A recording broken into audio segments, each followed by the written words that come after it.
What's kind of the mindset here? Obviously, they're a good team. Obviously, you're down 3-0, right? What do you try to bring forth as you head into Game 4?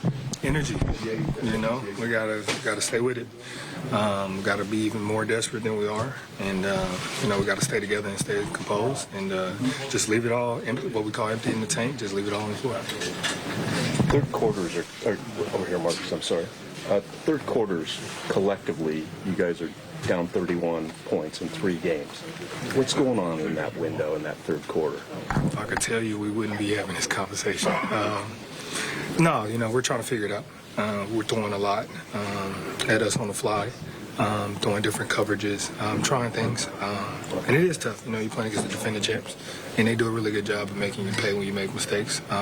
So the margin for error is very, very slim, and they're doing a really good job of, you know, coming out in that third quarter and throwing the first punch. Especially in that third quarter today, it seemed like you guys were going after DA or trying to feed DA the ball. Like, what are you seeing from him? How do you kind of get him going? He's obviously going to be really important in this series. Yeah, you know, DA is a hell of a player. We all know it, you know, and we just want to get him the touches and get him to feel early, just to give him, you know, a different look, right? You know, me, LeBron, AR, Rui, Luke, you know, all the guards are doing their thing. So, you know, we're just trying to get the big fella involved. For the series, JJ compared this Thunder team to those mid-90s Bulls with MJ, the Warriors that went on the IC.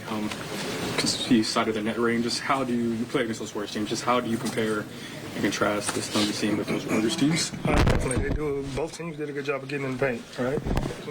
Controlling the paint, scoring in the paint, and then the period falling after that. And you know, with that same thing with those Warriors teams, everybody thought, you know, they shoot the ball very well, and that's what's killing them. But give up 60 paint points, that's it right there. So, you know, the threes aren't going to kill you, but if you're giving up paint points like that in threes, then that's when, you know, it starts to get out of hand. How would you compare specifically their ability to go on those 8-0, 10-0, 12-0, just those back-breaking runs? It's unique. Definitely unique, and you know that's why they defend the champs, right?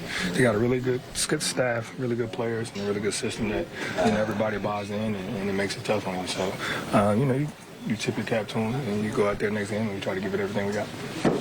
What's the feeling like of an elimination scenario, knowing all the, I guess, ways things can go in the offseason for a group? You know, it would literally be your guys' last chance to play with one another as it is currently constructed, and how's that part of your thought process going into this time of year? To be honest, I haven't even thought about it. You know, trying not to get my ass kicked too much out there, right? So that's where my focus is, and I'll worry about that after this series, whenever this playoffs is over for us. So right now, the series is the most important to me, and that's what's on my mind. Anything else? Thank you. Thanks, guys. Thanks, Marcus. Thank you, guys.